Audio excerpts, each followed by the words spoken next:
Magluto po tayo ng ukoy. Ito po ang aking preparation. And I made my own butter. Yan. At ito, hinulma ko dyan. Then I put it here.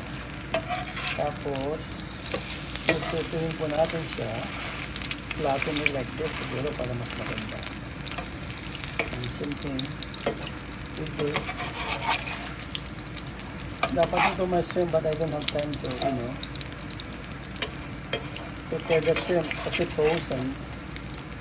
This is all organic vegetables, no meat, and trying some healthy food.